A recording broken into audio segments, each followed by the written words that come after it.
Chapter 1624, Crazy Girl. Far to the northwest of Bastion, across the chain of death zones crowned by Godgrave, lay the vast human enclave ruled by the great clan Song. Although younger and smaller in territory than the Sword Domain, the kingdom of Kai Song was nevertheless just as populous and potent. Unlike Bastion itself, which lay at the heart of Valor's territory, the capital of Song was located at the northernmost point of her domain, on the slopes of a towering mountain chain that branched out from the Hollow Mountains. It was a stark and beautiful place nestled between snowy peaks and fuming volcanoes, shrouded in snowstorms and raining ash. Its name was Ravenheart. The great citadel had another name in the runic language of the nightmare spell, but after an obscure figure from the first generation of the Awakened conquered it, people gradually started calling the remote mountain palace by her true name. That obscure awakened warrior was the founder of the Song clan and Kai Song's late mother. Her daughter elevated their minor clan to prominence, and then to the very height of power. Similarly, Ravenheart had grown from the stronghold of a lesser legacy clan to one of the great citadels of humanity, sheltering hundreds of thousands of awakened. And now, after the chain of nightmares, it was home to millions of mundane humans as well. The citadel itself was a magnificent palace that stood on the slope of a snowy mountain, perched at the very edge of a bottomless chasm. The legend said that it had been cut from pure white jade once, but after enduring the wrath of the surrounding volcanoes for thousands of years, it turned entirely black, as if made from obsidian glass. Still, contrasted against pristine white snow, its sublime beauty had only become more tantalizing. A titanic stone bridge spanned the vast chasm between the mountain and the volcano, standing opposite it, connecting the two branches of the mountain chain like a road meant for giants. Its black pillars were decorated with intricate engravings, and the scale of the construct defied reason. These days, the members of the Song clan inhabited the frozen obsidian palace, while the titanic bridge had become a town for the awakened warriors who could withstand the cold. The city itself had been built on the slopes of the volcano, where its warmth protected the mundane citizens of Ravenheart from the inhumanly harsh climate of the snowy region. They did not have to be wary of sudden eruptions, either, because Queen Song and her transcendent daughters could protect them from any disaster. Ravenheart was a harsh place, but it was also an incredibly beautiful place. And therefore life here was harsh, but also thriving. The surrounding lands had long been cleared of the truly dangerous nightmare creatures, but they were more dangerous than the heartland of the dream realm, where Bastion stood. Many abominations still dwelled in the snowy mountains, and the environment itself was deadly for those unprepared to face its cruelty. At the same time, there was a lot of fertile soil in the lowlands, which had been generously fertilized by volcanic ash. There was also geothermal heat, countless hot springs, and precious minerals of all kinds everywhere around. The people who had been evacuated here from Antarctica found their lives turning stark and intense, but also intensely enjoyable. If one grew accustomed to the solemn and eerie power of Queen Song, of course, which they quickly had. In any case, there was endless work to be done, from plowing the ashen fields to mining mystical ores, to building a semblance of a modern infrastructure by using endless geothermal energy. And since there were many nightmare creatures dwelling in the mountains, there was also a dire need for someone to protect all these workers. Which was why Rain was buried in the ash, sweating as she waited motionlessly. She had been laying there for a few hours already, keeping absolutely still. Around 100 meters away from her, where the slope of the gorge rose sharply, a hideous creature was slowly dragging its body from between the cliffs. It resembled a scaled worm with 6 long, thin limbs, each ending with dagger-like claws. Its maw was a horrid circular mess of sharp, needle-like fangs. Damnation! She had expected a beast, but was faced with a monster instead. Granted, the stone worms were merely dormant abominations. But since Rain wasn't even a sleeper, but a powerless, mundane human instead, that thing could rip her apart in a matter of seconds. No, not even seconds, a second. No wonder everyone calls me the crazy girl. I am indeed crazy. I'm crazy to have listened to you, mad bastard. If not for the nagging of her teacher, she would have long ago applied to return to the waking world, thus challenging the first nightmare and becoming an awakened. But no, he just had to insist that his student could only awaken naturally, without becoming infected by the nightmare spell. And young and naive as she had been, she actually believed in his nonsense. Years had already passed, and yet she was still a mundane human. Granted, she could somewhat feel her essence now, which supposedly was the hardest step. Still, her teacher was without a doubt a brazen scam artist. Damn you, you damned ghost or vampire, or whatever the hell you are. As she was thinking that, a quiet voice suddenly resounded from behind her. Rain was startled, but, remembering her training, remained absolutely motionless despite that. She didn't have to turn around to know that it was her shadow talking. It said, "You wouldn't be thinking something strange about me again, would you?" Stone worms had very bad hearing, but could feel the smallest vibration spreading through the ground. She coughed quietly, then answered in a whisper. "What? Of course not, respected teacher. Your pupil would never dare do something that disloyal." The quiet voice responded dubiously. "Really? Well, good, you should hurry up though. The wind is changing." Rain uttered a stifled curse and slowly rose to one knee. It was time to kill another dormant monster. How many have I killed already? More than any sleeper she knew, certainly, and more than many young awakened in Ravenheart as well, despite being mundane. But she still had to be extremely cautious. She couldn't allow a single mistake. It was just like how her teacher always said. One mistake was all it took to turn into a corpse. And becoming a corpse in Ravenheart was just too creepy. Granted, teacher would probably save her if something happened. Probably. Right, Rain rose to one knee in one smooth motion and raised her bow. Flakes of ash rained from it like black snow, dancing gracefully in the wind. In one heartbeat, she took out an arrow from her quiver and nocked it on the string. Another heartbeat, and she strained her muscles to draw the bow. The composite alloy resisted her pull, but swiftly surrendered to her strength and perfect form, both of which were the result of arduous training and countless hours of practice. Her bow was not a fancy memory weapon. It was quite mundane, made from alloy and filament, more powerful than such weapons used to be, but nowhere near its enchanted counterparts. It was not a compound bow, either. More than that, even as far as recurve bows went, hers was on the weaker side. But there was nothing Rain could do about it. There were alloy bows of monstrous power out there, but they were meant to be used by the awakened. With her pitiful mundane strength, she wouldn't even be able to draw one, let alone do so swiftly and reliably. As for compound bows, while they offered increased draw weight and other advantages, that was only good on paper. In reality, there was more to a weapon than its power. How reliable was it? Was it easy to carry? Would it endure the wilds? Could it be cared for and maintained in harsh conditions? And so on. Awakened did not have to think about such things, but Rain did. And thanks to her teacher, she had learned all about these matters. Each piece of her equipment was picked out thoughtfully. Yeah, not at all because I simply can't use anything better. The inner layer of Rain's kit consisted of a military bodysuit, the kind the soldiers of the evacuation army had used in Antarctica. It could repair itself and regulate the temperature of her body, which was a necessity here in Ravenheart, where lethal cold and blistering heat somehow coexisted in appalling harmony.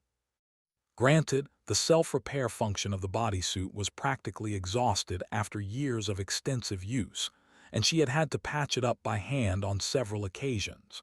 Her teacher was weirdly good with thread and needle, for some reason, imparting that knowledge on his reluctant student.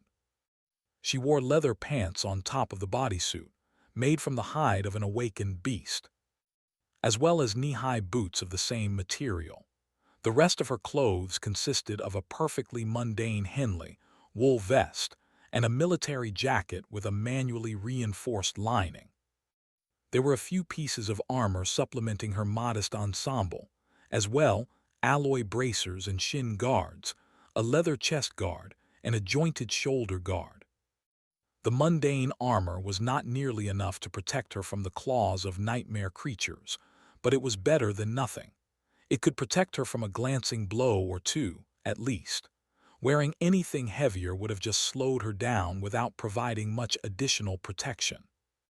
Rain was also wearing leather gloves, while her long winter coat was currently folded and hidden inside her pack. Needless to say, she felt bitter envy every time she saw young awakened gallivanting in suits of shiny, enchanted armor.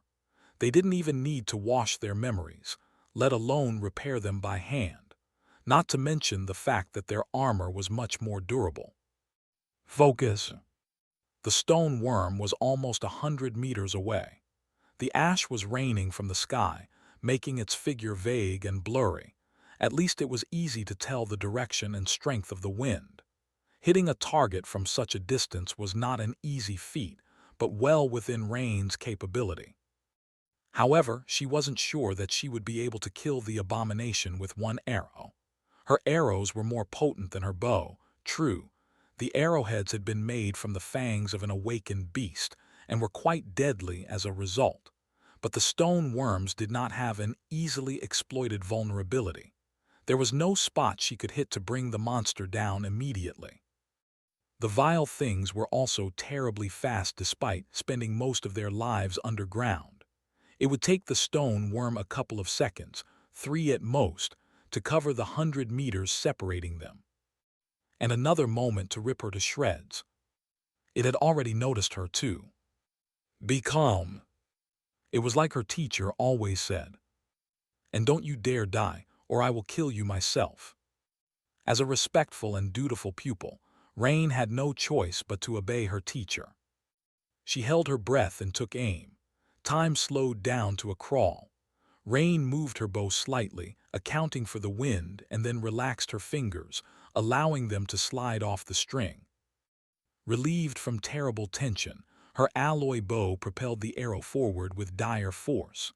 The string struck against her chest guard like a whip.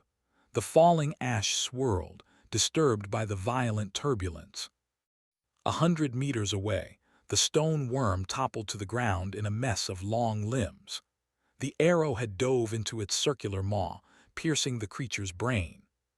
Sadly, stone worms had several independent brains. Before Rain had time to blink, the abomination rolled on the ground and shot toward her like a revolting flesh torpedo. It covered half of the distance between them in what felt like a split second. A cloud of ash rose into the air in its wake, spreading outward like a wave of boiling darkness. Before it could cover the remaining distance, though, a second arrow struck it. It had only taken Rain that long to draw her bow again, adjust her aim, and let the arrow fly.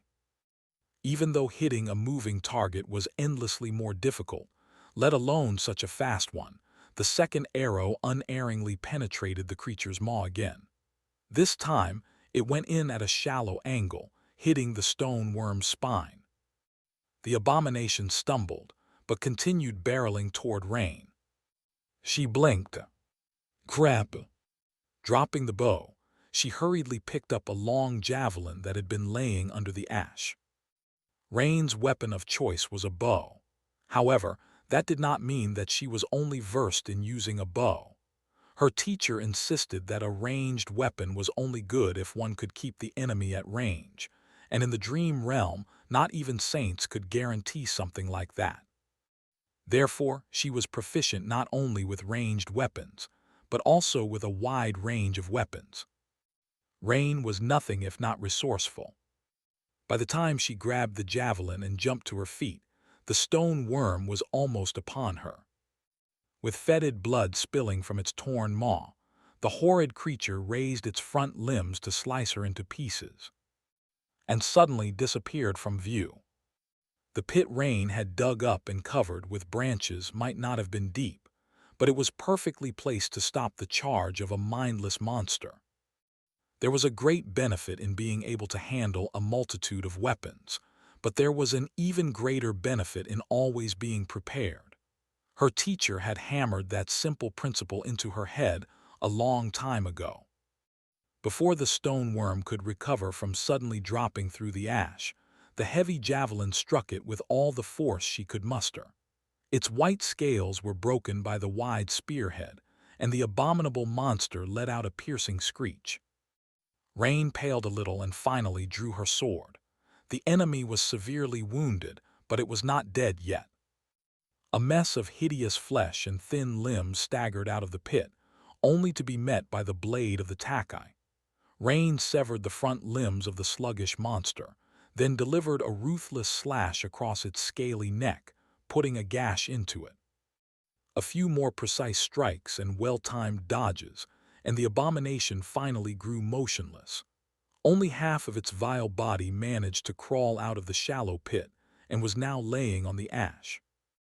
Rain slumped and grabbed her knees, panting heavily. Her lungs were burning and a river of adrenaline coursing through her blood. Damn it! Then a voice resounded from behind her. You have slain a dormant monster, stone worm. Your shadow grows stronger. Turning around, she threw a dark look at her teacher, who had finally deigned to crawl out of her shadow in all his shameless splendor. What the hell are you on about? The young man who was standing behind her, wearing light armor woven out of dark silk, looked away in embarrassment. Don't mind me, just something I used to hear often. Rain took a deep breath and turned away with a stoic expression on her pale but beautiful face. I am definitely going to kill him one day. Was it possible to kill a ghost? Rain's teacher was a strange existence. Usually, he resided in her shadow, only showing up when no one else was around. At first, she thought that she had gone insane and was hallucinating, but after spending some time with the mysterious apparition, Rain slowly realized that it was real. And not only that, but also immensely powerful. Luckily, the apparition was mostly benevolent and did not seem to harbor any ill will toward her. On the contrary, he treated Rain with something that resembled familial affection. It was almost as if he was the spirit of her distant ancestor. She did not think that her family had such an ancestor, though. But then again, Rain was adopted and didn't know much about her biological parents. So, it might have been possible that there was an eccentric dark deity in her family tree. Her teacher did indeed look a little bit like her. A much more glamorous, handsome, and male version of her, to be precise, even if he was on the shorter side. In any case, her teacher, who called himself Shadow, was a strange being. When he emerged from her shadow, he looked like a young man with flawless alabaster skin, raven black hair, and beautiful eyes that resembled two pieces of glistening onyx. His exquisite appearance was perfectly human, if a bit too sublime. That said, her teacher did not have a shadow of his own. He also avoided mirrors like a plague, to the point that she was prohibited from having any in her vicinity. So, although Rain couldn't confirm it, she suspected that he did not have a reflection either, which led her to believe that her teacher was a vampire. He wasn't afraid of sunlight, though, and did not seem interested in drinking her blood, or any blood for that matter. In short, even after spending 4 years in the company of her teacher, Rain still had no idea what he was. Any attempt to ask him questions about his identity resulted in nonsensical answers that simply couldn't be taken seriously. Like, "Teacher, please tell me, who are you really?" "Haven't I told you already? Gods, how many times do I have to repeat it? I am your long-lost brother." "I'm pretty sure I would remember having an older brother." You would assume so, wouldn't you? But you see, after I killed the evil version of myself and reached the estuary of the River of Time, which flows inside the great pyramid that a dreadful demon had built from the blood and flesh of an unholy titan, I was attacked by a vile, odious, very nasty, no good bird and had my fate stolen. So no one in the world remembers me. Oh, but before that I was very famous. Not only was I famous, but even my secret alter ego was famous, world-renowned. Even I was a war hero too, and extremely wealthy. In fact, do you know Princess Nephis? Changing star of the immortal Flame clan. I was practically her boyfriend. Or, teacher, can I ask you a question? How old are you exactly? You certainly can. That's a complicated question. One might say that I am a few years older than you. But at the same time, this incarnation of me has only been born about 4 years ago. Oh, but actually, I guess I'm thousands of years old. I've just forgotten most of it after my cursed magical sword rebelled against me, and I had to destroy it, as well as my memories. A cursed magical sword, how did you destroy it? Well, I just told it to be gone, and it was gone. Your teacher is that awesome. They Or, teacher, tell me the truth. You're not an evil god, are you? Of course not. Really? Sure. I mean, the blood of an ancient demon does flow in my veins, and I did devour the alabaster phalanx of a nebulous deity after being cast down into the darkness of a bottomless abyss. And technically, I am indeed the master of a lightless fragment that was torn from a divine realm. But an evil god. Preposterous. I see. I mean, I am a demigod at best. In short, after a while, Rain had stopped asking questions. She felt that, even if she had not gone mad yet, she definitely would if she continued. So she just lived her life and endured the harsh training, as well as the odd and eerie quirks of her mysterious teacher. Despite blaming him for not getting a chance to challenge the first nightmare, Rain knew that his guidance had saved her life on numerous occasions. She had grown much stronger and more capable under his mentorship, too. After a while, she had grown accustomed to his company and even found comfort in it. Not right now, though. Right now, she was seriously considering exorcising him. Hey, Rain, why are you spacing out? She flinched and looked at her teacher, feeling slightly embarrassed. He shook his head. Go on, harvest that stone worm before the queen takes it. Rain stared at the revolting corpse of the dead abomination, sighed, and jumped down into the pit. Pulling a sharp hunting knife from the sheath attached to the small of her back, she grimaced and got to work, mumbling. Before the queen takes it. Why would she take a measly stone worm, as if she has need of such a weak and ugly servant? Despite the fact that Rain's clash with the stone worm had only lasted a dozen seconds, she was tired. Not only because she had tracked the creature down for a long time first, spending hours to prepare the ambush, but also because those few seconds of absolute mental concentration and daunting physical exertion took a lot out of her. That was how it went every time. If a mundane human wanted to face a nightmare creature, anything less than giving it your all, and then some, meant death. Not that there were a lot of mundanes going out of their way to fight abominations, not a lot of those who lived to tell the tale, at least. In that sense, Rain was an anomaly. Sadly, the harsh physical demands of the hunt were not over after her prey was dead. Grimacing, Rain gripped her sharp hunting knife and went about dressing the stone worm. Its flesh was wiry and tough. Its scales were even tougher. Even with her knife having been forged from mystical steel, it took all of Rain's strength to rend the dead abomination. Especially because she didn't want to become drenched in its blood, not only because that would have been icky, but also because the stench of blood could attract other nightmare creatures. Curse it all. She worked up a sweat, eventually taking off her jacket and vest and rolling up the sleeves of her Henley. The ash continued to rain from the sky, smearing her ivory skin like black ink.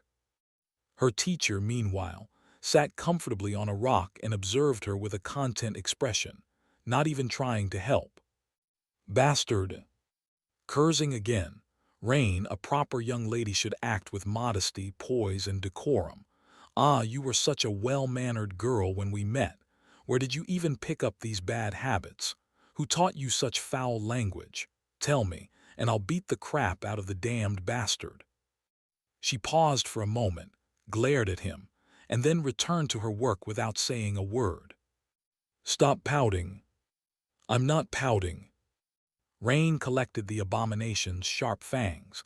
Those could be used to fashion arrowheads, then moved to its limbs and separated the stone-like blades from the joints. The blades could be sold in Ravenheart for a good price or bartered for other materials. However, the true treasure was the hide of the stone worm. Although it was merely a dormant monster, the scales of these creatures were lightweight and tough. The awakened who had not earned a good armor-type memory yet often used them to fashion scale mail. Those with plenty of coins could afford something better, of course, but there were many of those who couldn't. And when the latter got in trouble, their armor needed to be mended with even more scales. Therefore, there was always demand for stone worms' hides. Rain herself had worn such a scale mill armor at one point, but after hunting an awakened beast, she switched to equipment made from its leather. So she could earn a pretty penny by selling this hide. It was just that harvesting it was a tough and dirty process.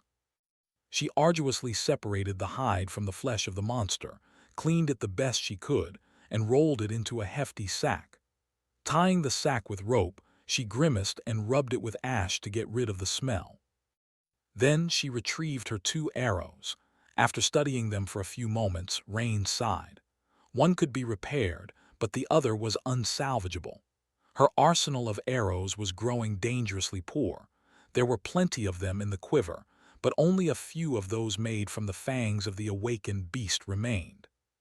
She cleaned the intact arrow and put it aside. Finally, for the most important part, fishing out 2 gleaming crystals from the remains of the stone worm, Rain looked at her teacher and smiled. Shall I? He raised his white hands and applauded her quietly. Go ahead, good kill. Rain pushed what remained of the hideous carcass into the pit with her foot, then knelt and placed the crystals on a flat rock. She often saw awakened crush soul shards in their fists, but her mundane hands bruised terribly if she tried. So instead, she simply brought the butt of her knife down on them. The crystals shattered, and she felt an almost imperceptible amount of foreign essence trickle into her soul.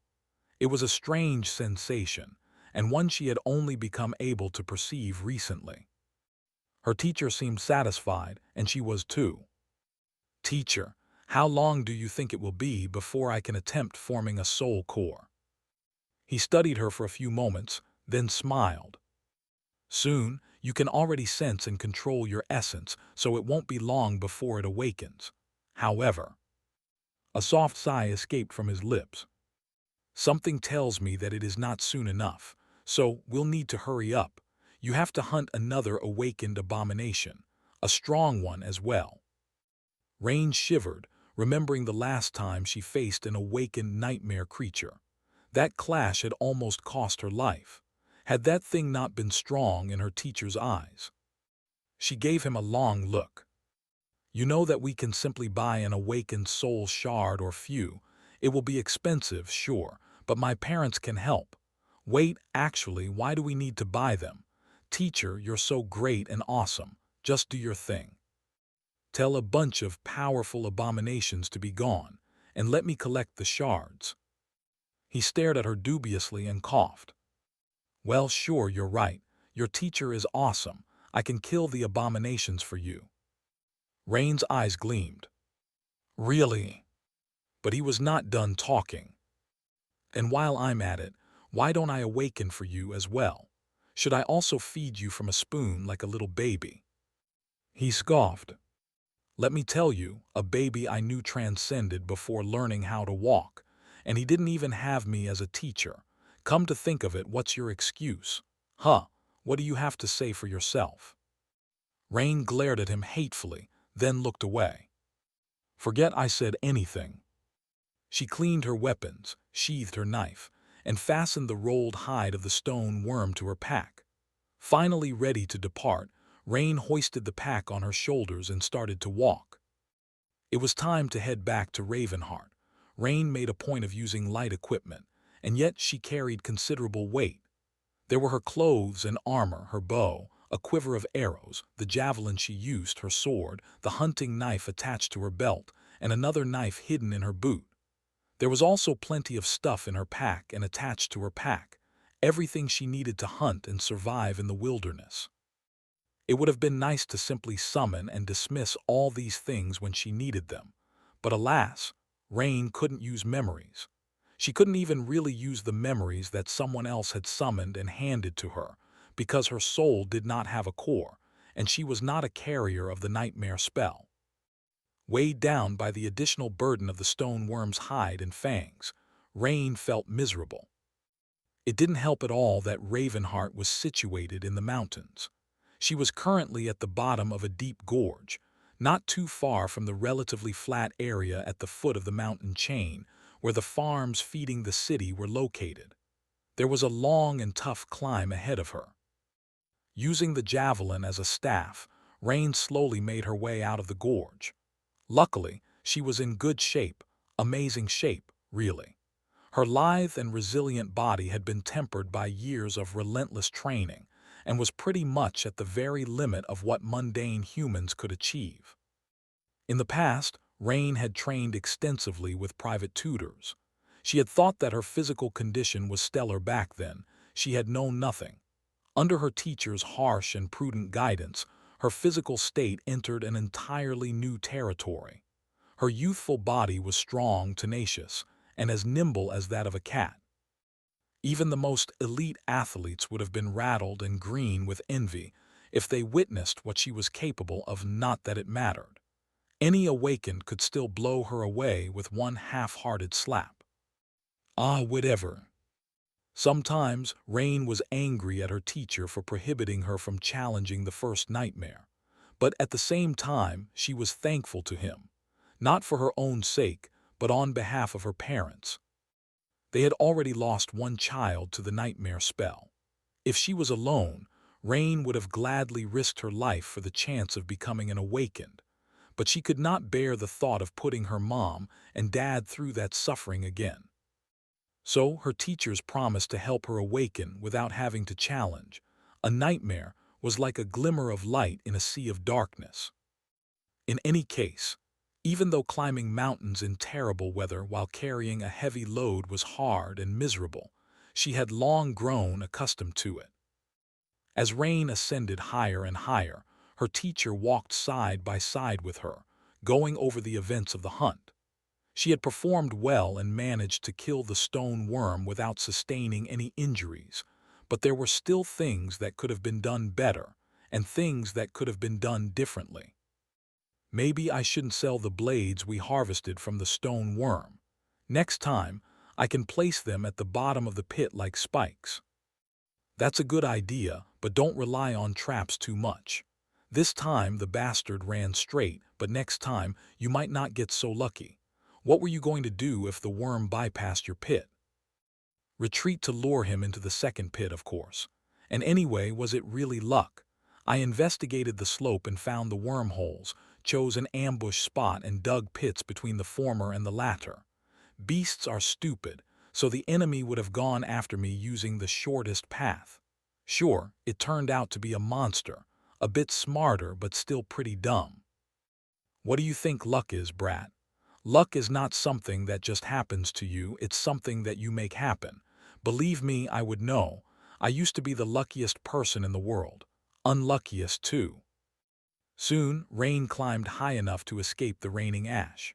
The scorching heat was replaced by merciless cold, and the black soot was replaced by pristine snow. A strong wind rose, chilling her to the bone and almost tossing her off the slope. Cursing, Rain shivered and hurriedly took her coat out of the pack, wrapping herself in its warmth and pulling the fur hood down. The coat, too, was fashioned from the hide of the awakened beast she had hunted, so it was enough to protect her from the fatal cold of the mountains. Buttoning up the tall collar to shield her face, she lifted the pack and turned to look at her teacher. He was standing a few meters away, wearing nothing but his light armor. Nevertheless, he was not showing any sign of being bothered by the cold, which only went further to solidify Rain's conviction that her teacher was some kind of unholy wraith. His gaze was strangely solemn. Turning to look in the same direction, she suddenly noticed a dark silhouette slowly moving through the snowstorm. Rain tensed for a moment, but then relaxed, noticing that it was a human. A moment later, the strong wind died down, and the blizzard ended just as suddenly as it had begun. She waved a hand and headed toward the stranger. "Hey, are you lost?" However, her hand froze in the air. Something was wrong.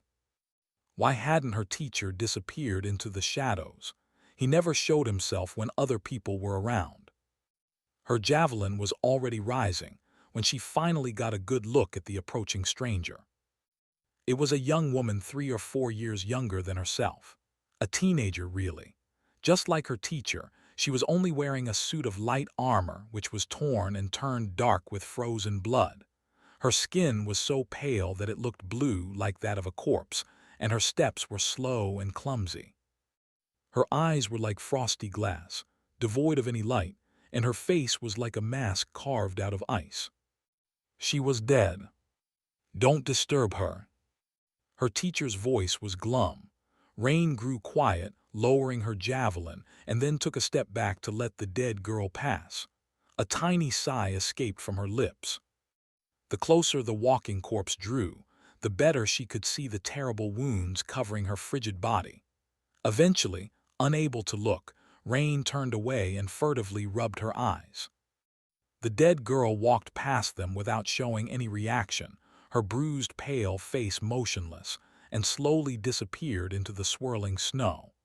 A few moments later, the wind erased her footprints, as if she had never existed. Rain and her teacher were left alone on the snowy slope. She sighed. The winter solstice had just passed recently. Is she one of this year's sleepers?" He nodded. "She must have died on the way to a citadel, so the queen took her." Rain remained silent for a while, then sighed again. Queen Song held authority over death, so anything that died in her domain was taken by her. It wasn't rare to see the dead pilgrims walking through the snow. For some, the journey was long. For some, the journey was short. After reaching Ravenheart, they entered the ice caves under the palace and became the queen's servants. Queen Song was the queen of the living, but she was also the queen of the dead. That was why people in the Sword domain derisively called her the Queen of Worms. That nickname was preposterous, of course. There were no worms in the ice halls, where the cold was so terrible that only the dead could survive. Rain stared in the direction where the taken girl had disappeared, considering if she should follow her. Following a pilgrim was safer, because nightmare creatures tended to avoid them. But in the end, she decided to continue on her way. Seeing the dead girl was just too unnerving. Because the perished sleeper reminded Rain of her own insolent aspirations to become a carrier of the nightmare spell against her teacher's wishes. If she had. Would she have ended up walking frozen through the snow, too? Eventually, Rain reached one of the roads leading from the lowlands to the city. These mountain roads had been in use from before the Chain of Nightmares. It was hard to remember now after the population of Ravenheart exploded to many millions, but it had been a great citadel even prior to that. The roads leading to the Great Bridge and the beautiful palace beyond it were actually thousands of years old.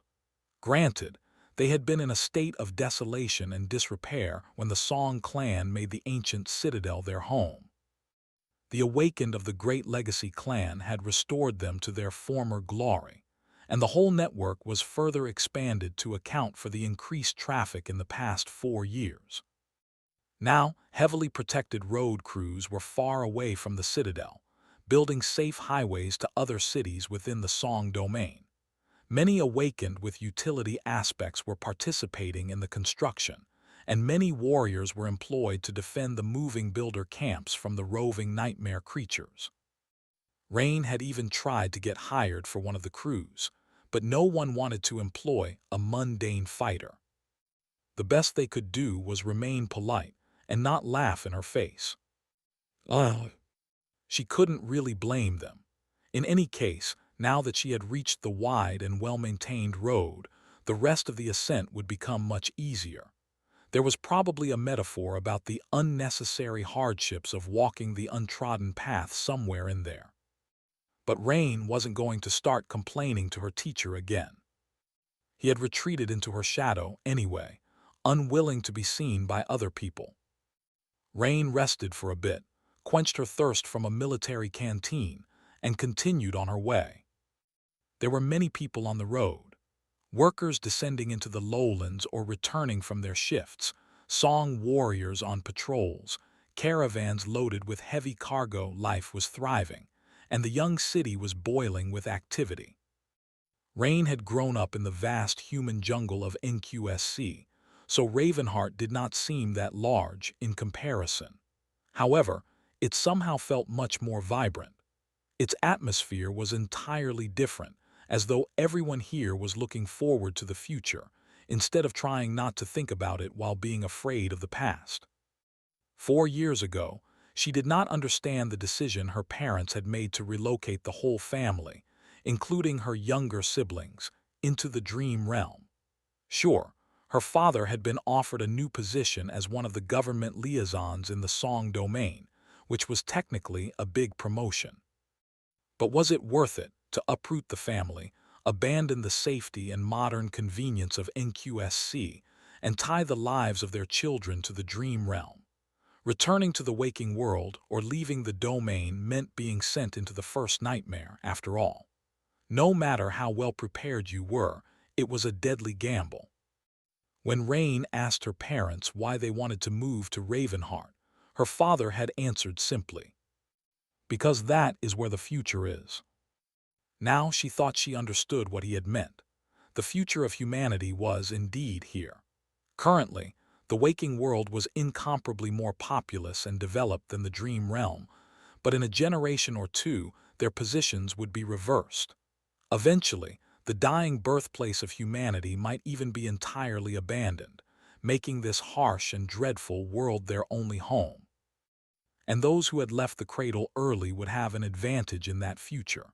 So, the decision her parents had made was ultimately for the sake of Rain and her siblings. It was all to give them a head start. If humanity can even survive in the dream realm, which was not a given, despite the power of the two sovereigns. She sighed and stepped aside to let a heavy wagon roll past her. Some of these wagons were being pulled by Awakened, who were much stronger and more resilient than any beast of burden could be, while some were not.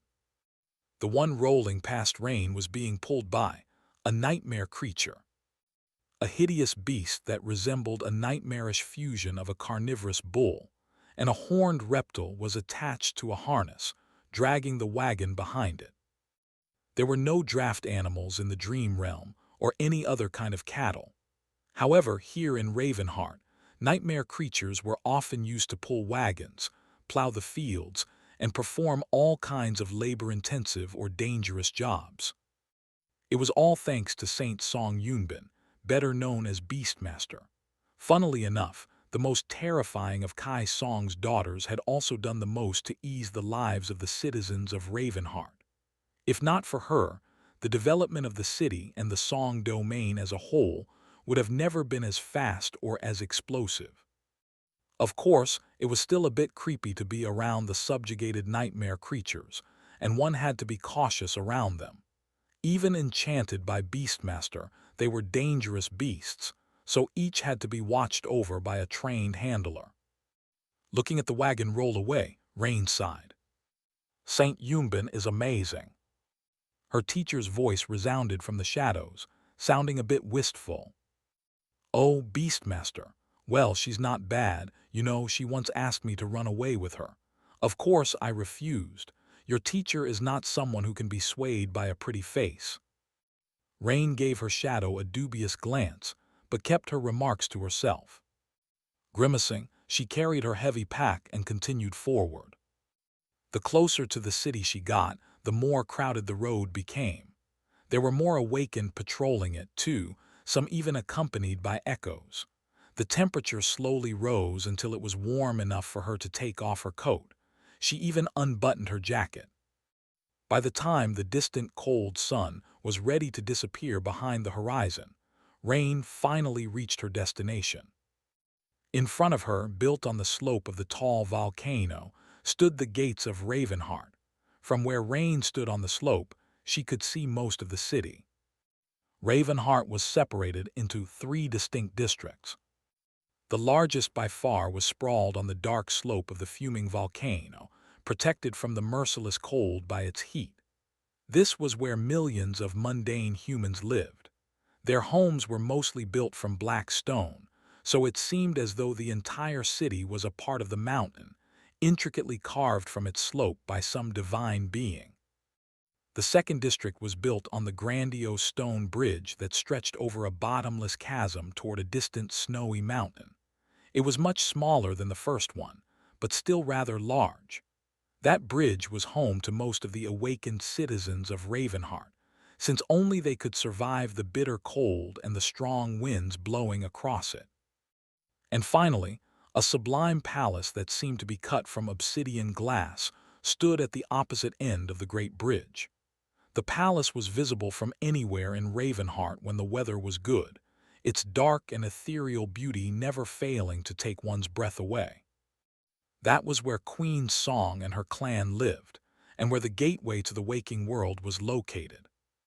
The Dream Gate, meanwhile, was located directly opposite the palace, on the slope of the volcano behind the mundane district. Supply shipments and new settlers arrived from it almost every day, lured by the promise of a better life. Rain spent a few moments enjoying the view of the city, then hurried to the gate. She couldn't wait to reach her den and climb under a warm blanket. There were a few familiar faces preparing to leave the city just as she was returning. A group of young awakened were gathered in front of the gate, all clad in enchanted armor and wielding memory weapons. A few of the young men seemed to be paying rapt attention to her. Rain sighed. These guys again. Her teacher didn't say anything, but she could feel an almost palpable scorn radiating from her shadow. One of the young awakened waved at her and smiled. Rain coming back from a hunt. She lingered, trying to come up with a polite way to avoid a conversation. Sadly, her mind was blank. Eventually, Rain forced out a pale smile. Oh yeah, I tracked down the nightmare creature that has been harassing one of the farms recently. A stone worm. Yeah, it's dead. The young man stared at her somewhat intensely, wearing an expression that she struggled to discern. Why does he always stare at me? I'm crazy, I know. No need to make your distaste so obvious. To add insult to injury, the guy was very handsome, like all awakened were. He used to be one of the mundane humans that had relocated to Ravenheart like her, but challenged the first nightmare last year. Being more or less the same age, they had known each other before, a little. But now there was a great divide between their status and social standing. Is there something on my face? The young awakened coughed and awkwardly looked away. And no, we are just leaving to patrol. Anyway, good to see you. Oh, is that a stone worm hide? I was actually hopping to purchase some scales. Do you want to meet tomorrow, maybe? I have some spare coin to spend. Rain gave him a strange look. The guy was clearly wearing a full suit of enchanted armor. From the look of it, it was an awakened memory, and of a high tier at that. Why the hell would he need stone worm scales? He noticed her expression and coughed again. It's for a friend of mine, a friend. Weirdo. Rain shrugged. Aren't you going on a patrol? You won't be back for at least a week. Sorry, I don't want my house to reek like a slaughterhouse, so I'll sell the hide tomorrow on the market. The young man blinked. Oh, right. She shook her head, nodded at him, and walked away. As Rain was leaving, though, she heard the awakened whispering among each other. Huh, who was that? Why is she wearing trash? Does she have no memories? You don't know. That's Crazy Rain.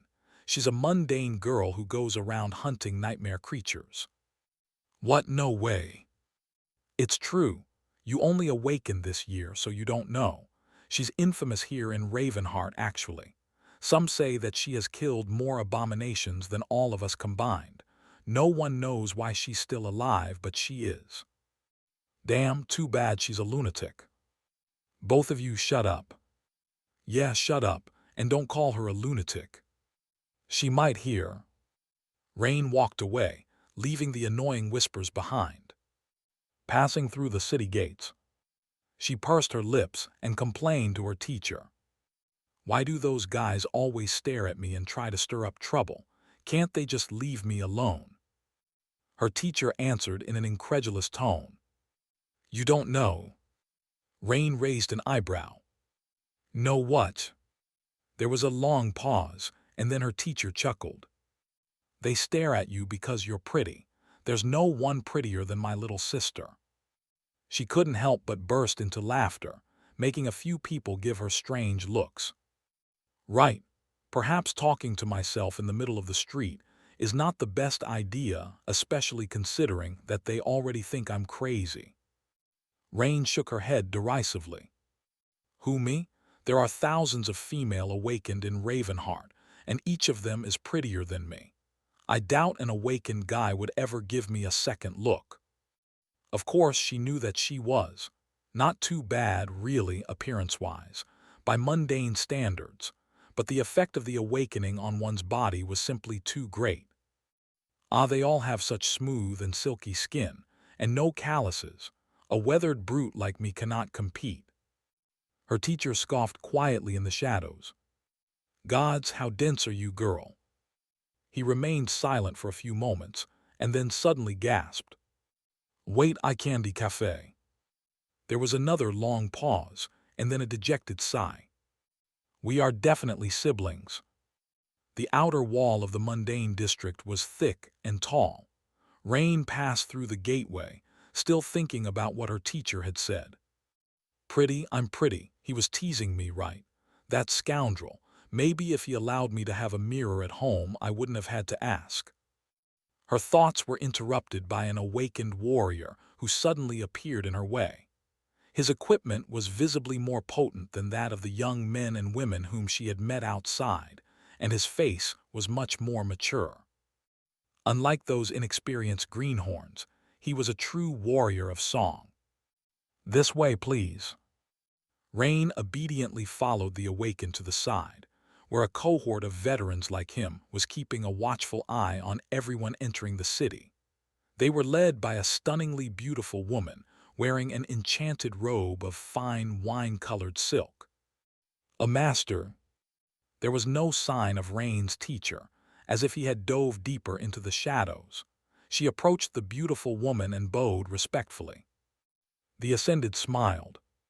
Oh, it's you, little sister. Rain, was it? Please don't move. A torrent of ethereal sparks swirled around her hand, and a red flower appeared on her palm. Its dark petals seemed to be glistening with dew, and it emanated a pleasant fragrance. The woman raised her hand as if offering the flower to Rain. Of course, Rain did not take it. Instead, she froze and looked at the crimson blossom solemnly. A few moments passed in tense silence, then a few more. She glanced at the beautiful master. The woman was still smiling, but her eyes were cold and full of dark something. Murder math. That's what her teacher called it. Rain remembered the strange term well, because he often lamented the fact that she seemed to lack that cold quality, whatever it was. In any case, the powerful Ascended was calmly calculating how to kill her, should the need arise. It was more than a little bit unnerving. Luckily, nothing of the sort ended up happening. A dozen seconds later, the ascended smile finally reached her eyes. Moving her hand, she dismissed the red flower and gestured for Rain to leave. "Welcome back, have a nice evening." Rain bowed one more time and walked away.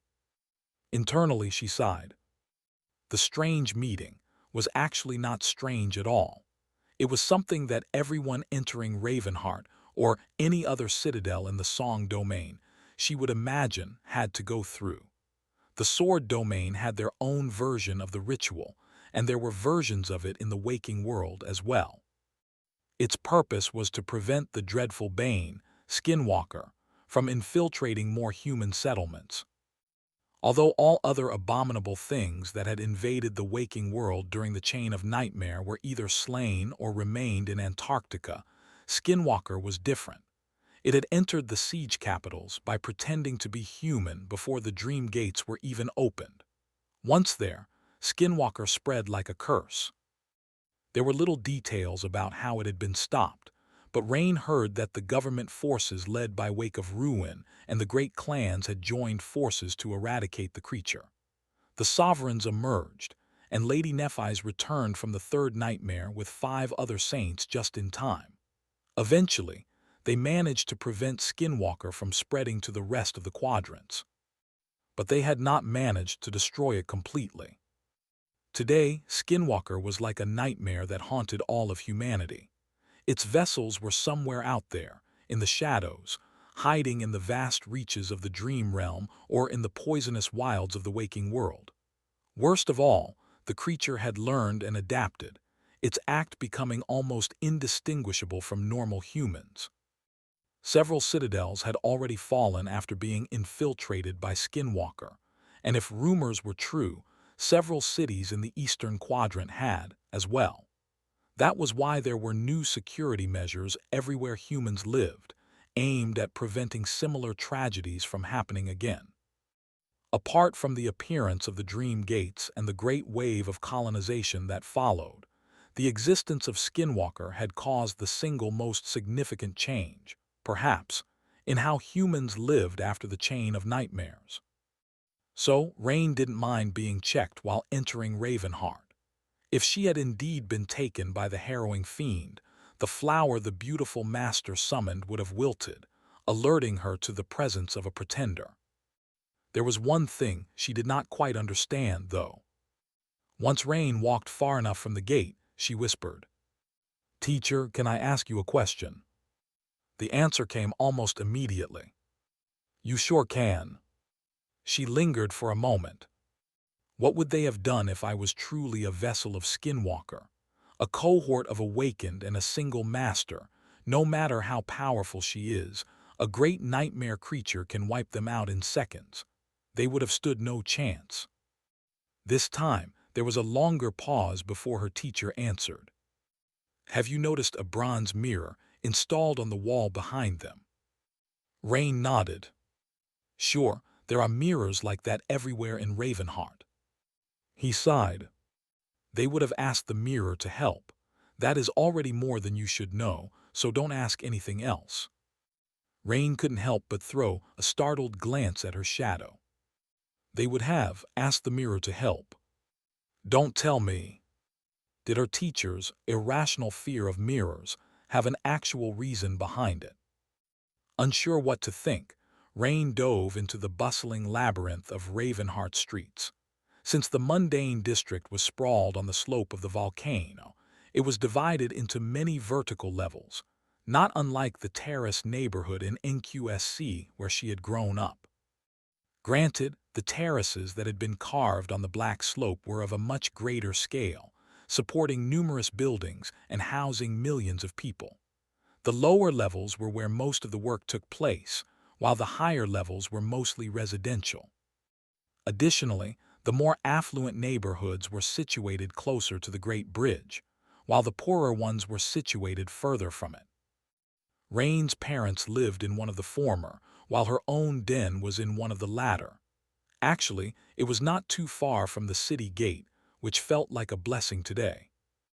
Dead tired, Rain found her way home, unlocked the door, and finally dropped the heavy pack. A few minutes later, She crawled under her warm fur blanket and closed her eyes. The moment her head hit the pillow, all thoughts disappeared from it. Rain yawned, curled into a ball, and said drowsily, "Good night, teacher." He responded a moment later, "You too, sleep tight." Her teacher's familiar voice was like a lullaby. Knowing that he would protect her if anything happened at night, Rain allowed herself to relax and comfortably fell into the embrace of sleep. Rain was woken up by the delicious smell of breakfast. She spent a few minutes in sweet drowsiness, enjoying the warmth of her bed and the softness of her pillow, then yawned and sat up. Immediately after, she winced. Ouch! Her whole body was sore, which was not at all unfamiliar, but still unpleasant. The rigors of hunting nightmare creatures were not something a mundane body could handle easily, so she needed a few days of rest to recover from the fatigue. Unlike the awakened, who could bounce back from straining themselves to the extreme in a matter of hours. Whimpering pitifully, Rain climbed from under the furs and performed a few simple stretching exercises.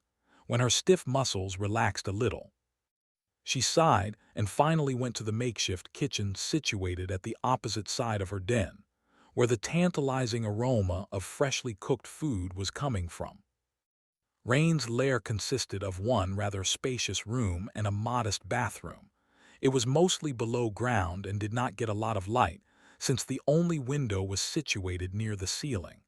As a result, most of the space was drowning in deep shadows.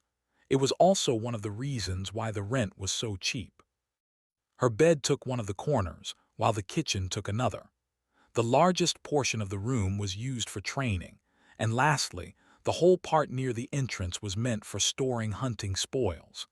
The workbench where she mended her belongings and crafted new equipment was also there, littered with various tools, materials, and feathers for fletching arrows.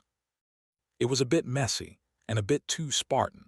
Few people would have wanted to live in a place like that, and Rain wasn't really living here either.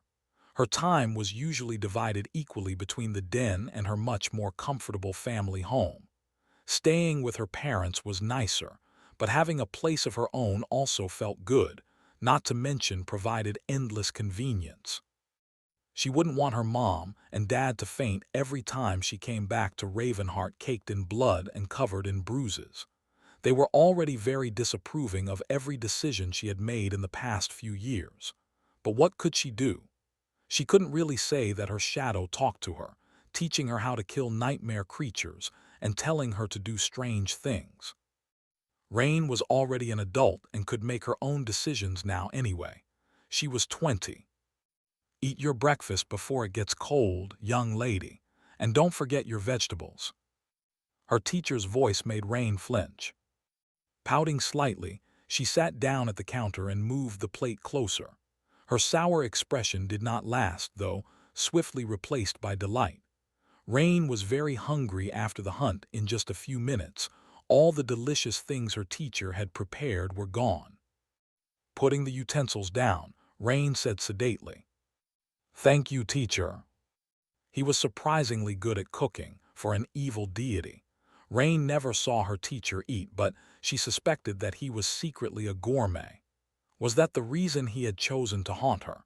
Because she stupidly recommended him a good brand of instant ramen once.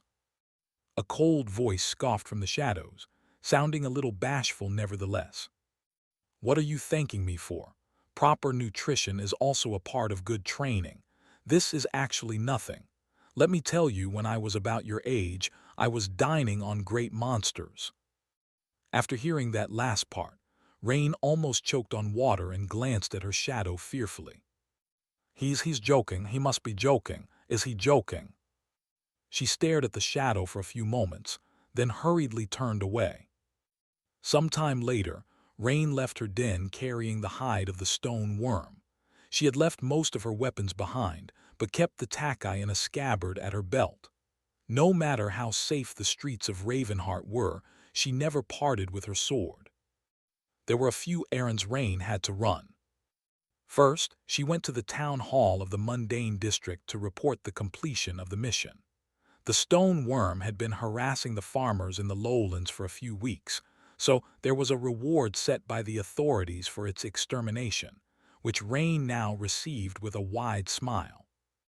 There were a lot of tasks and missions issued by the town hall every day.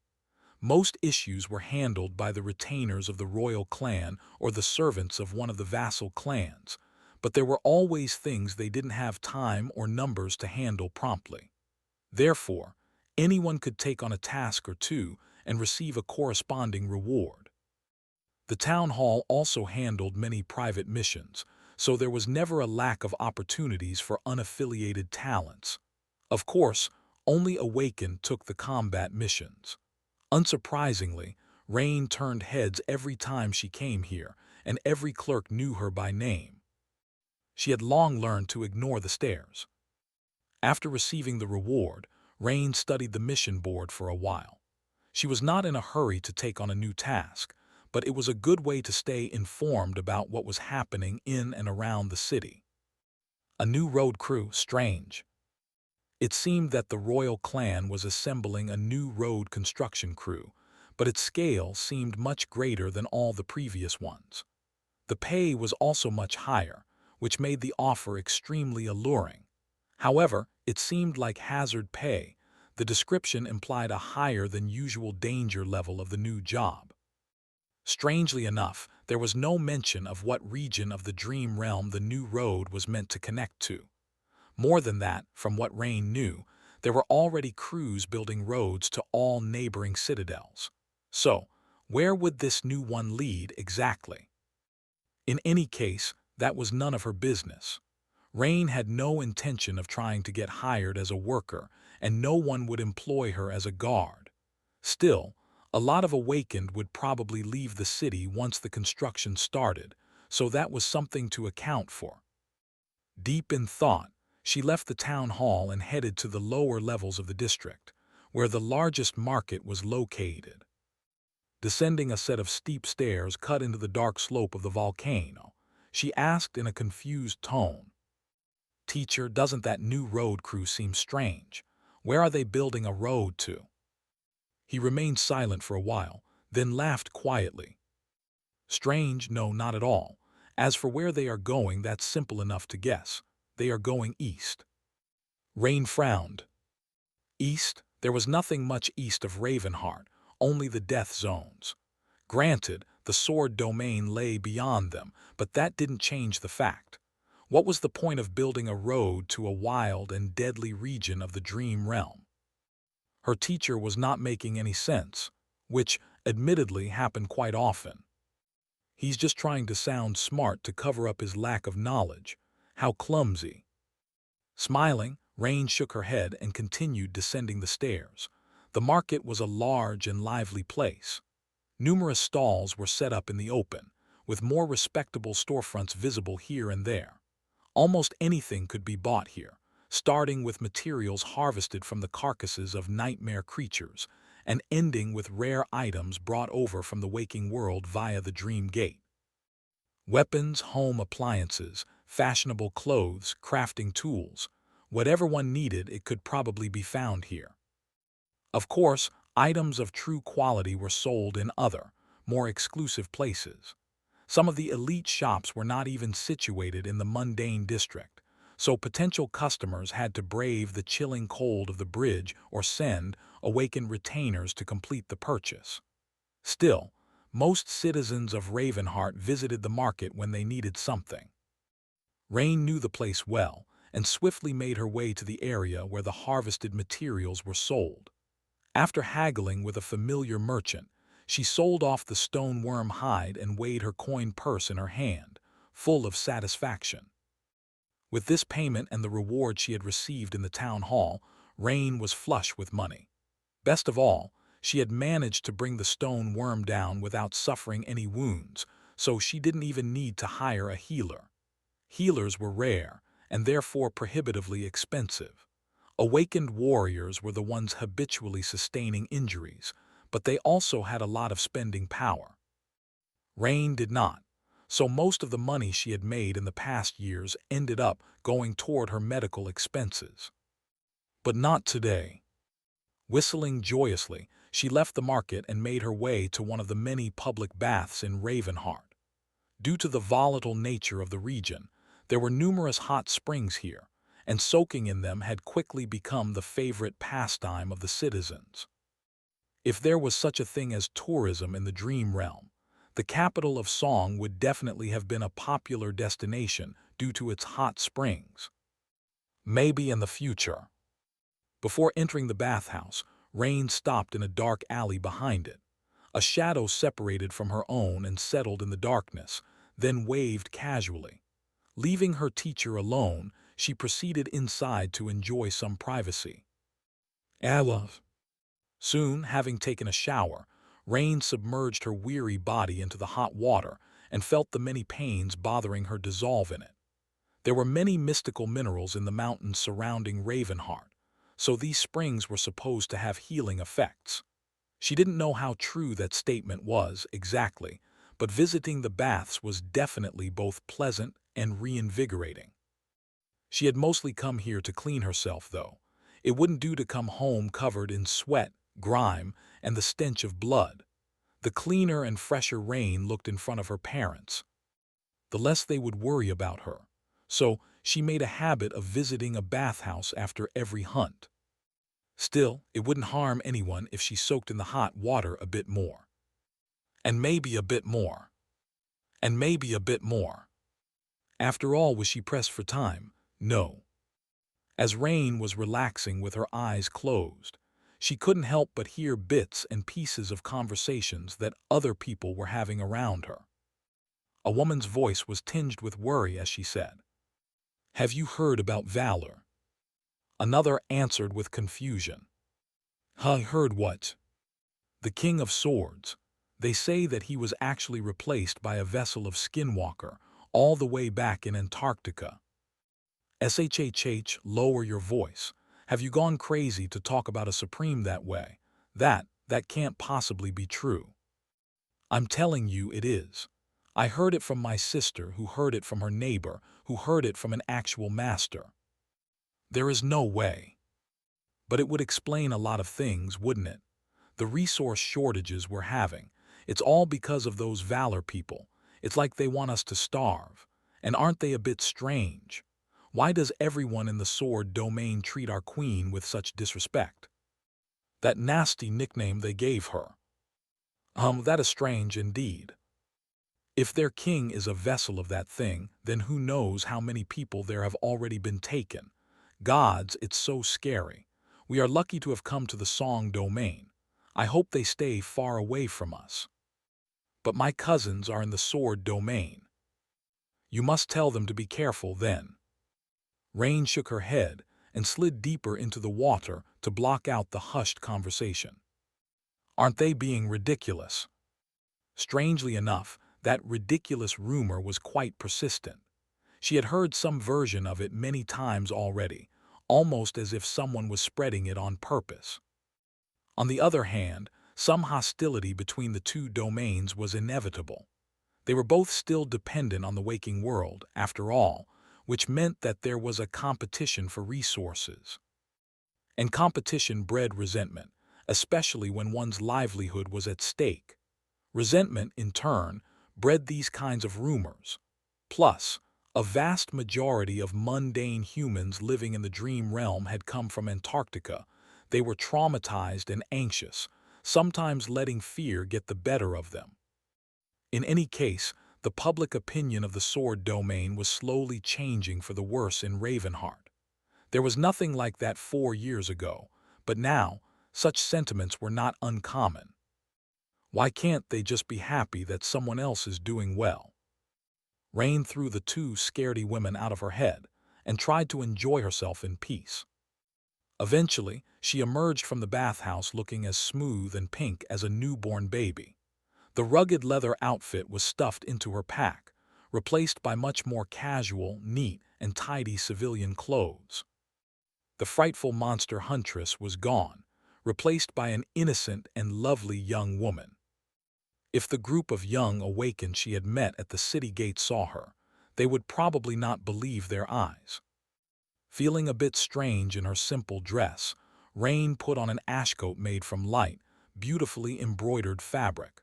Pulling down its hood, she went to the dark alley, retrieved her teacher, and headed toward the upper levels of the city. She was going home. Rain stopped at a popular bakery and spent a good chunk of her coins on a set of delicious pastries. Her younger siblings were moody teenagers now, but she still liked to pamper them when she got the chance, or at least try to.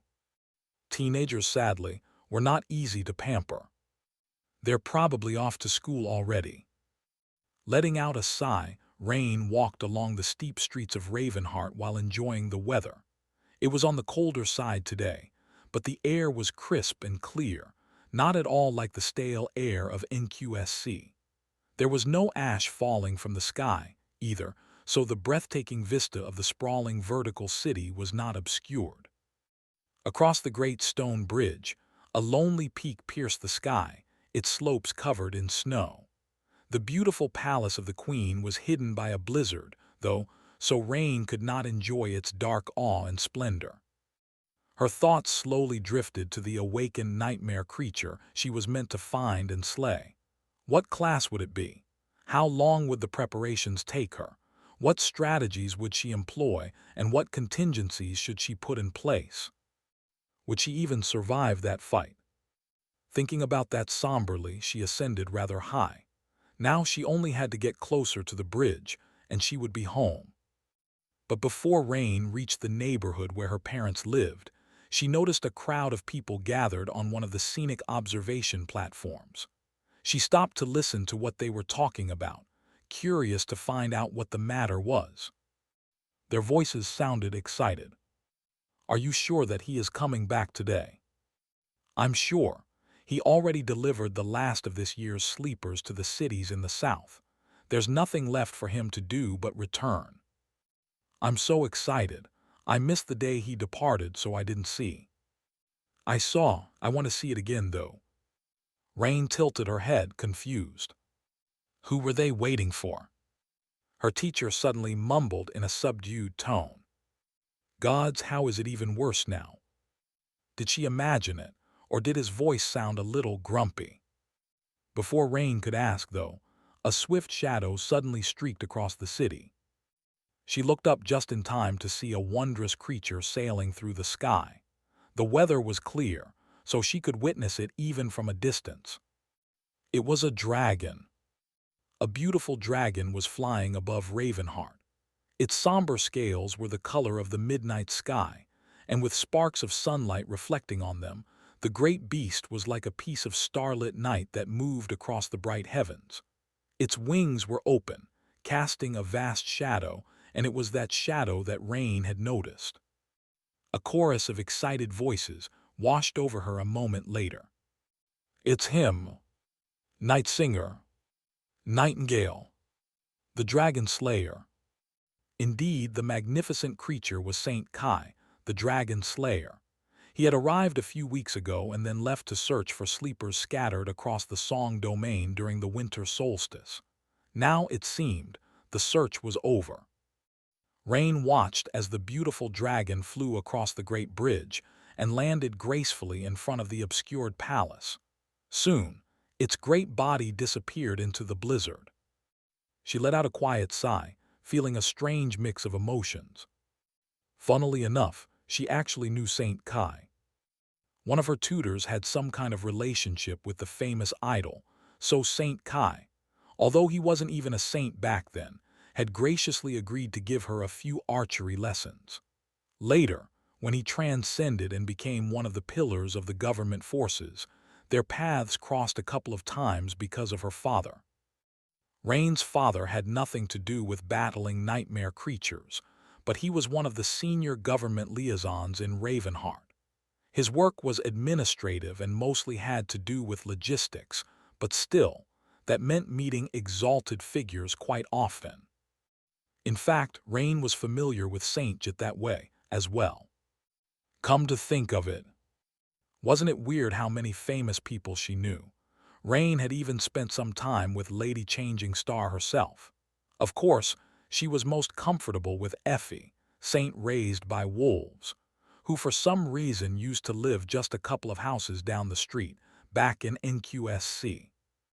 Sadly, the government saints spent most of their time in the waking world, and when they came to the dream realm, each was assigned to a specific region.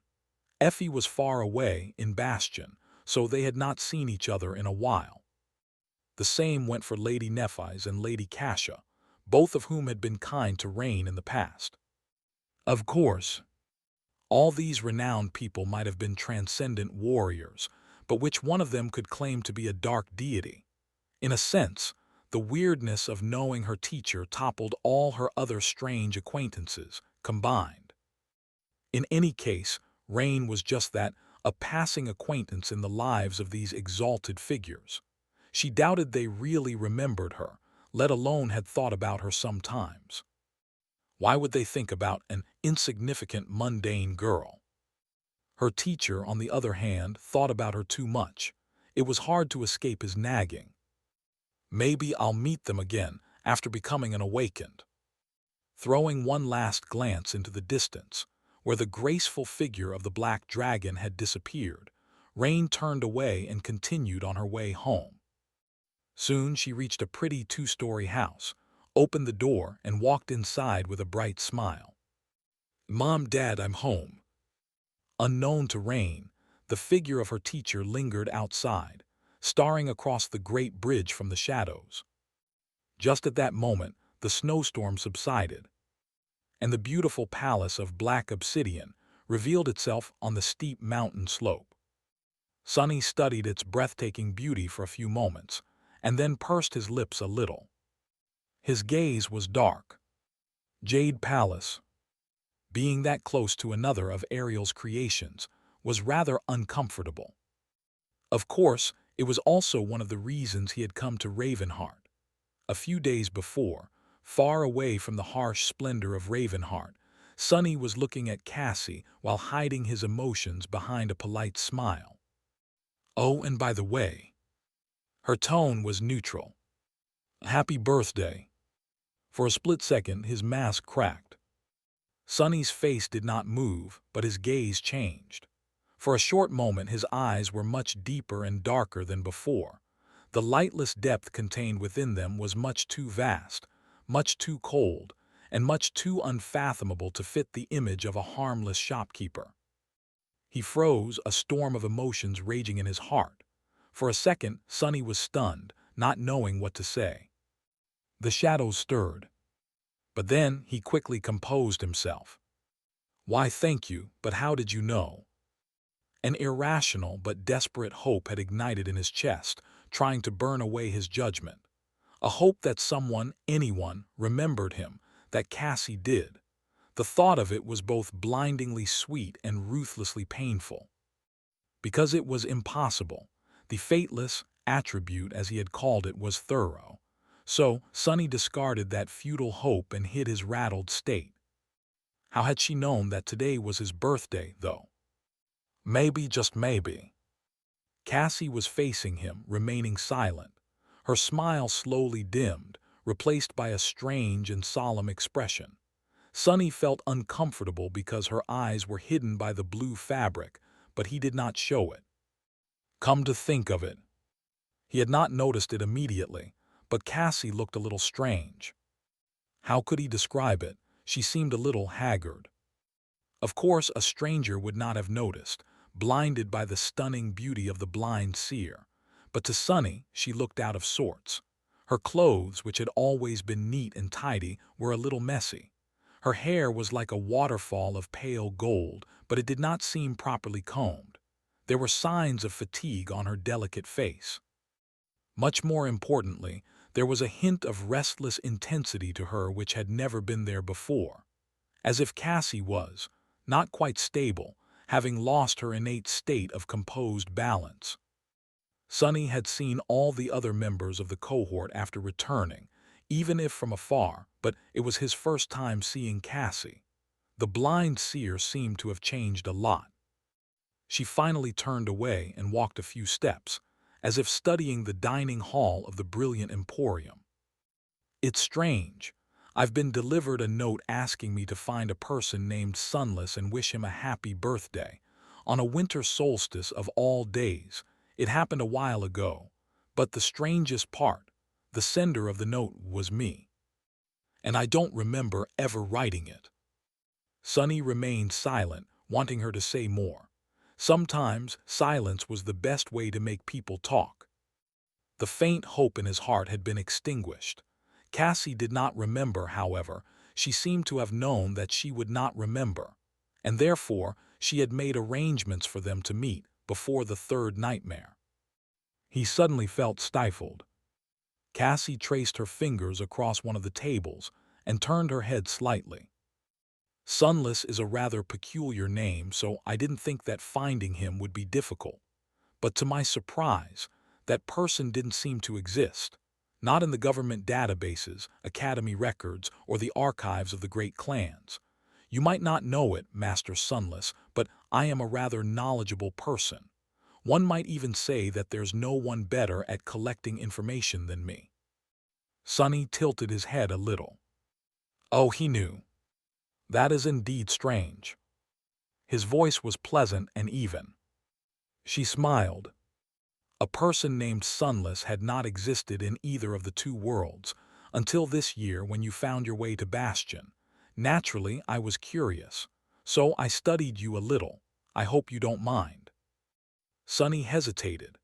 Even if he did mind, no one in their right mind would rebuke Song of the Fallen, a prominent saint and one of the most valued seneschals of the great clan Valor. Cassie turned her head left and right, as if looking around. I must admit, you are a fascinating man.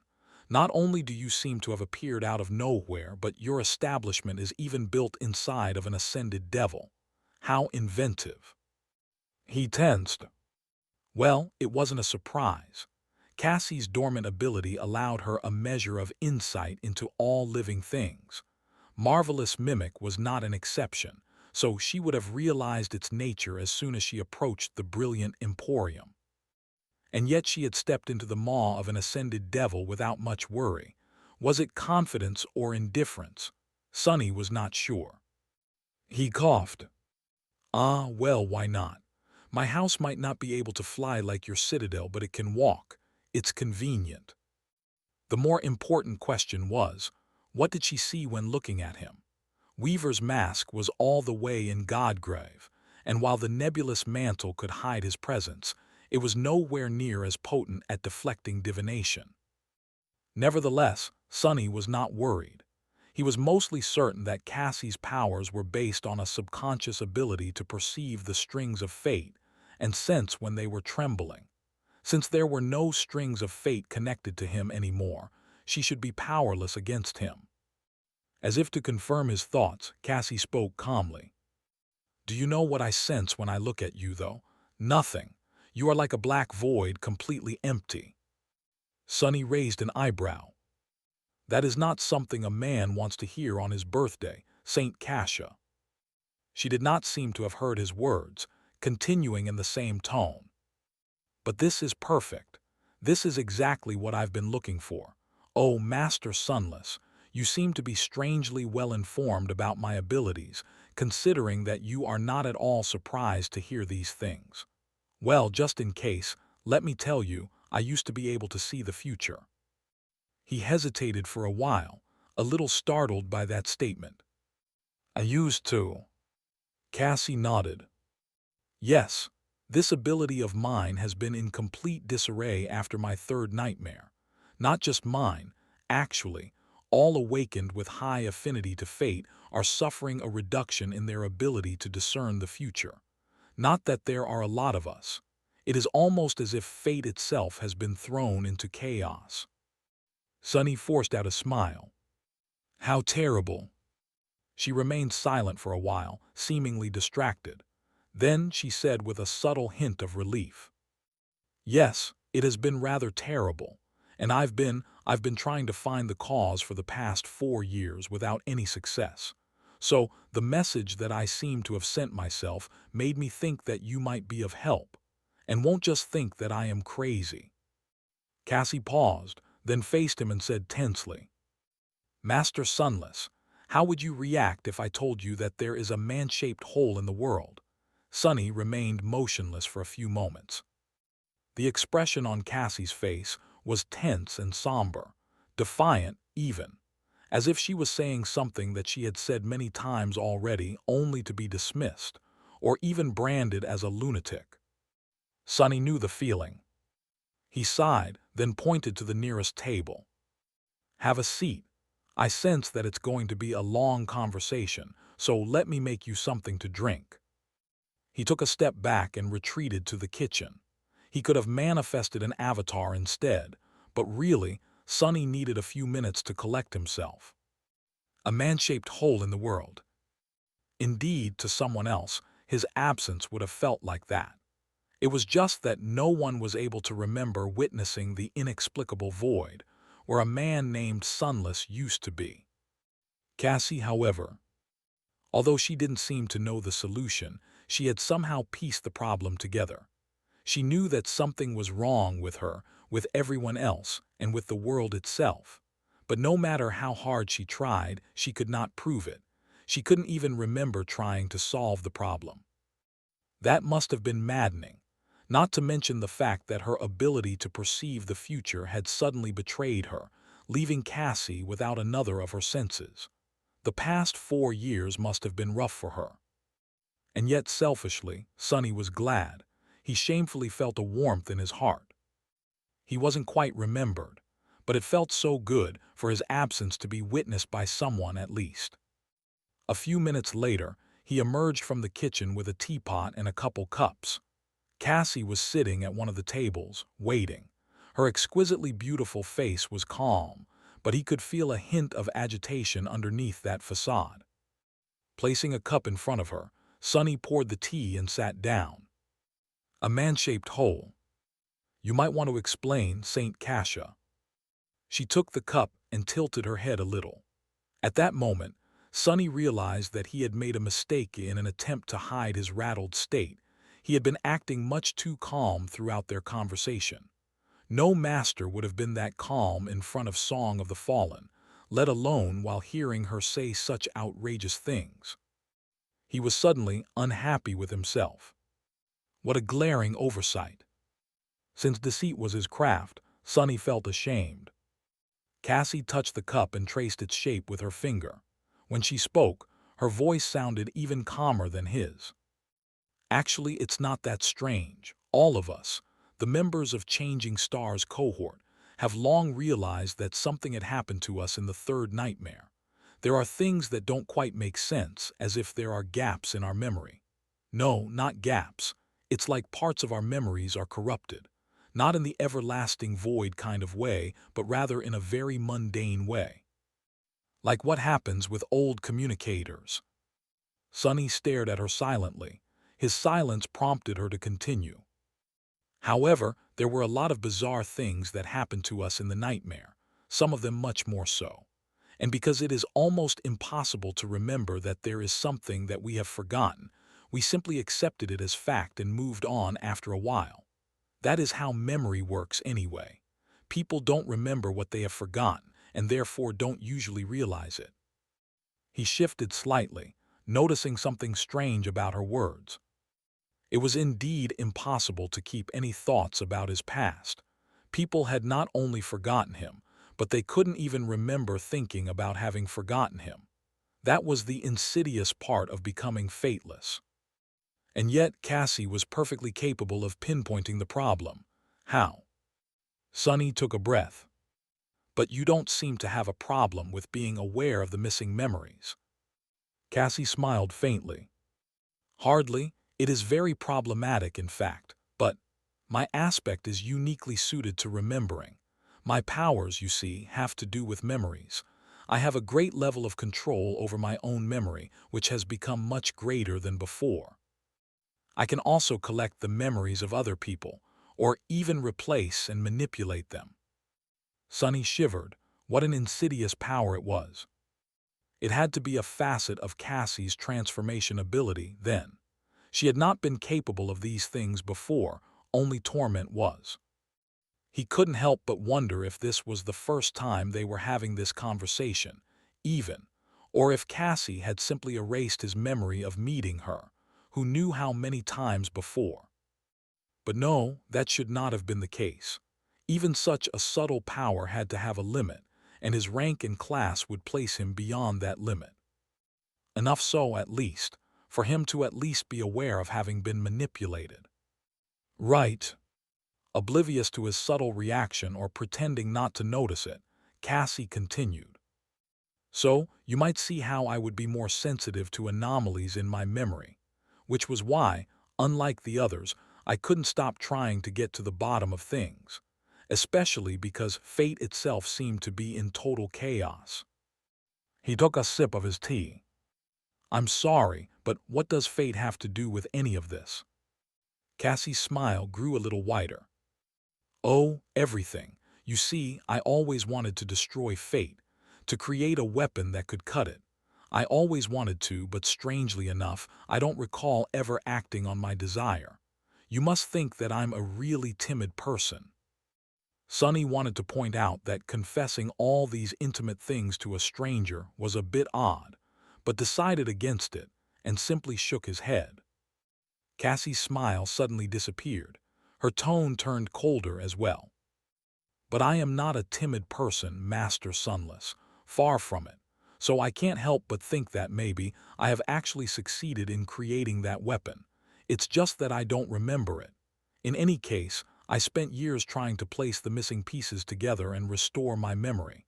It was a bit of a hardship, to say the least. I failed to achieve my goal, but I did learn something.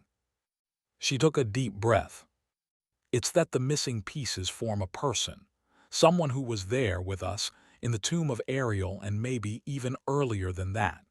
A man who has been cut from the world as if he had never existed, someone who was precious to us, to me. She leaned forward, almost overturning her tea. So, Master Sunless.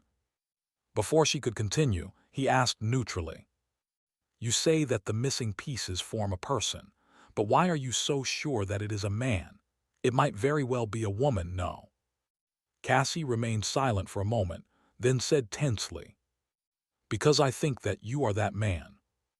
Then she clenched her fists. Are you? Sonny did not answer for a while. Eventually he sighed and answered, his voice even. Oh, yes. Then he took a sip of tea and smiled bitterly. But it doesn't matter if I confirm it. You won't remember anyway. Cassie continued to lean forward.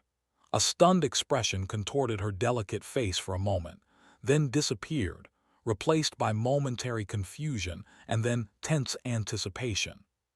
So are you? Sonny turned away, hiding an ugly grimace. There was no point. It was not as if he had not tried to confess his existence to the people he knew before. He had, on several occasions, but just like his past, they could not retain the information about his connection to their lost memories of him. His confessions were destined to be forgotten, just like he had been. Funnily enough, he could admit to being Rain's brother, because her neighbor Sonny never had, and the concept of an older brother was thus not connected to her memories of him. He sighed and answered again. Yes, I am. Sonny waited for a moment. After Cassie had forgotten his answer and before she could ask the question again, he interrupted her.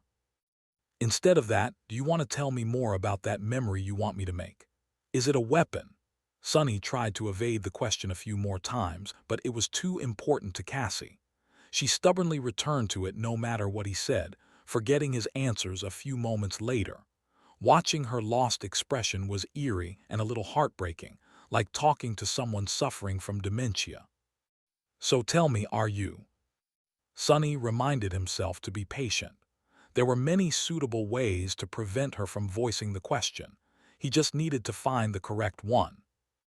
Yes, I am, but... Cassie was stunned, then confused, then tense once more. Maybe I should distract her with a revelation or two about what is going on in Ravenheart. However, in the end, he did not have to. Somehow, Cassie did not repeat herself again. Instead, she shifted slightly, reached for her teacup and traced its shape with her finger. Her face froze and she fell quiet. After a few moments of silence, Cassie said evenly, "My tea is cold." Sonny tilted his head a little. Then his eyes gleamed in the darkness. It seemed that there was no need to guide her away from the question, after all. So soon. Cassie was smart. She could not remember that which was forgotten, but she noticed the change in the temperature of her tea. Therefore, instead of remembering, she simply deduced that something had been erased from her memory.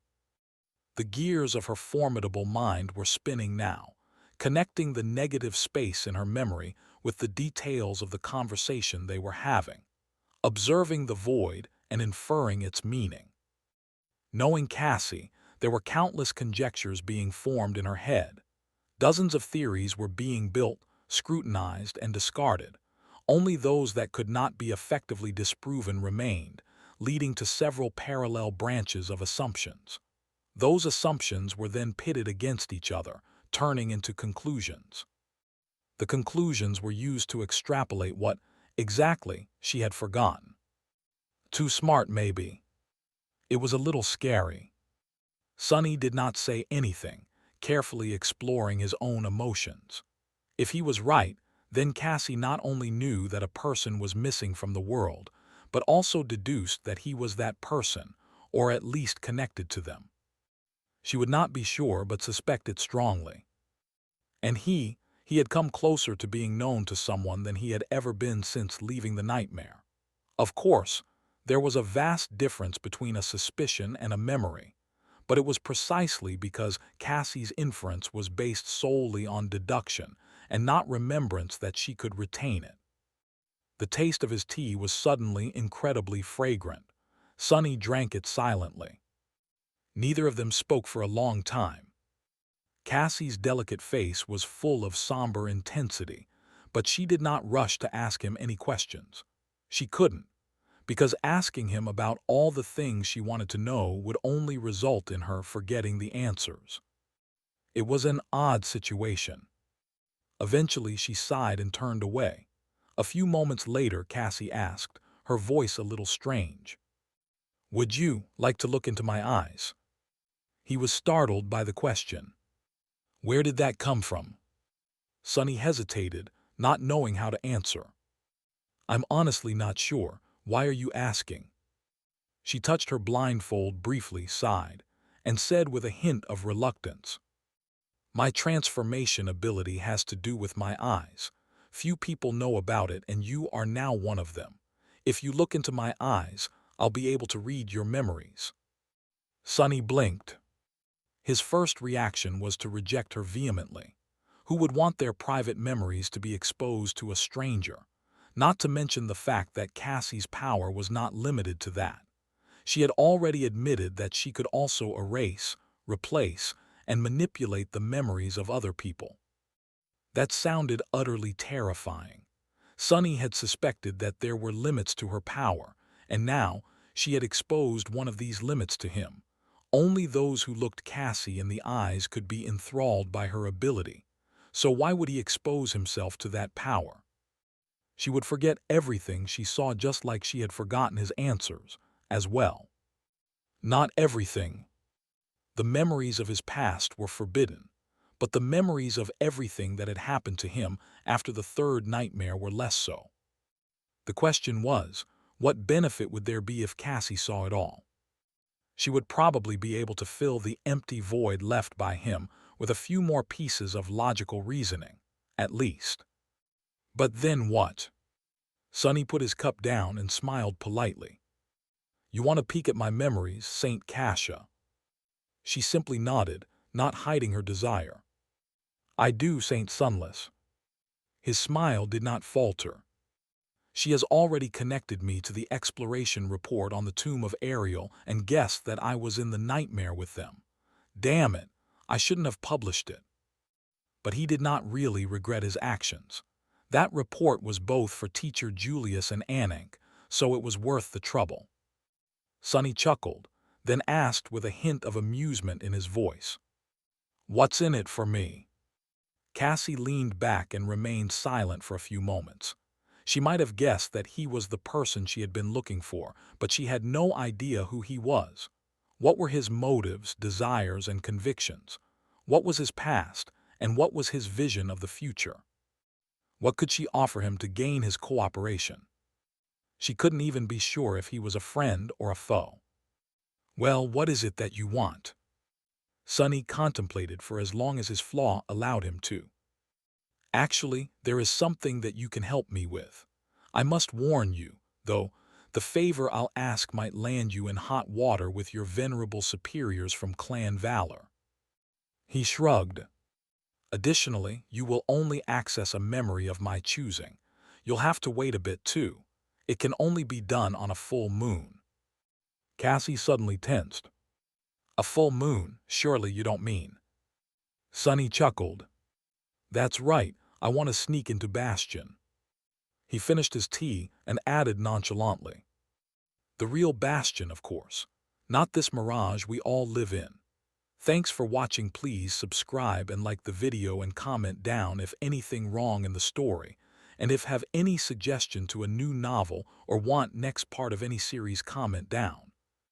Our target is to get 1K subscriber. There will be surprise for all of you. Stay tuned.